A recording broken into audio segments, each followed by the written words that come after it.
When you think of a soldier, what comes to mind? Is it the thunder of explosions, the flash of gunfire, the chaos of the battlefield? That's the image we see in movies, the story we're often told. But what if I told you that for many soldiers, the most profound terror isn't found in the noise, but in the silence that follows? It's a quiet dread, an invisible weight that settles in long after the last shot has been fired. This is the story you don't always hear, the one that lives in the quiet moments, in the dead of night.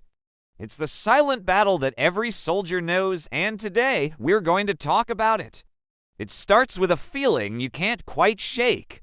You're back home, surrounded by family, friends, the familiar sights and sounds of civilian life. Everyone tells you you're safe now, and logically, you know they're right. The physical danger is gone, but your body, your mind, they haven't gotten the memo. Your nervous system is still on high alert, scanning for threats that aren't there. A car backfiring sounds like a gunshot. A crowded mall feels like a tactical nightmare. The world you once knew now feels like a landscape of potential dangers. This is hypervigilance, and it's exhausting.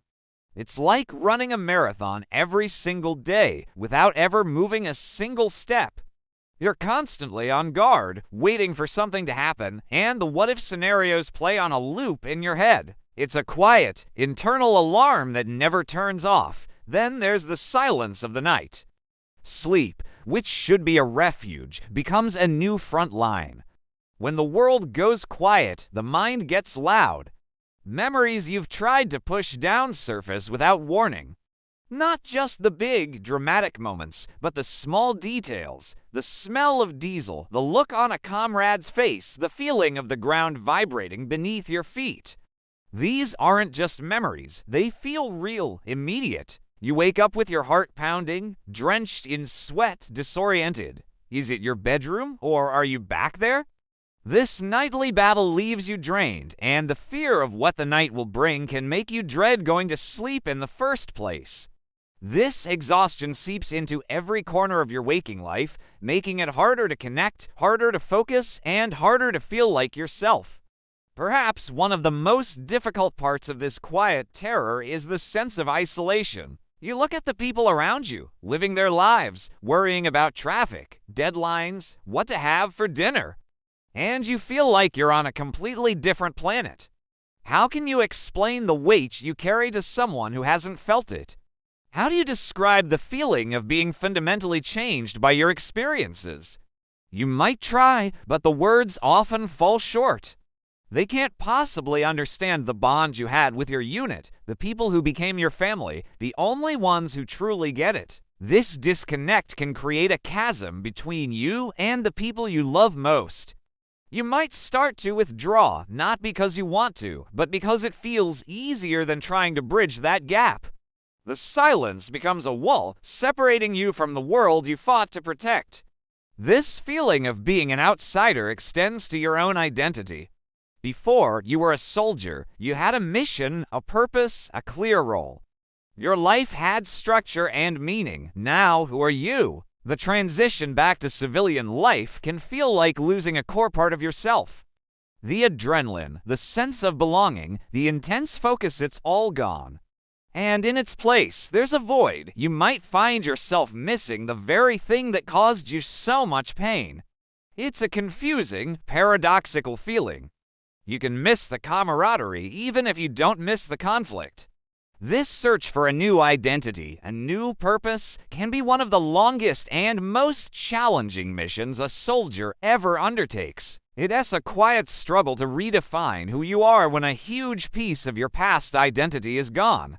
Another layer to this silent struggle is survivor's guilt. The question, why me, can echo relentlessly in the quiet moments. Why did you make it back when others didn't? You replay scenarios in your head, wondering if you could have done something differently, said something more, been a little faster. This guilt is often illogical. You know you did everything you could. But logic has little power over this deep-seated feeling.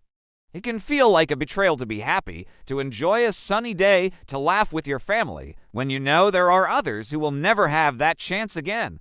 It's a heavy burden to carry, a quiet form of self-punishment for the simple act of surviving.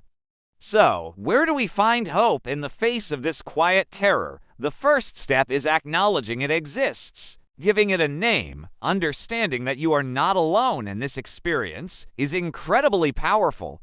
This isn't a sign of weakness, it's a normal human response to an abnormal set of circumstances. The scars you carry are not your fault, they are a testament to what you have endured. The path forward is not about erasing these experiences, but learning to live with them, to integrate them into who you are now. It's about turning down the volume on that internal alarm, bit by bit. This is where connection becomes the antidote to isolation. Reaching out is an act of immense courage. It can be to a fellow veteran who understands the unspoken language of your experience.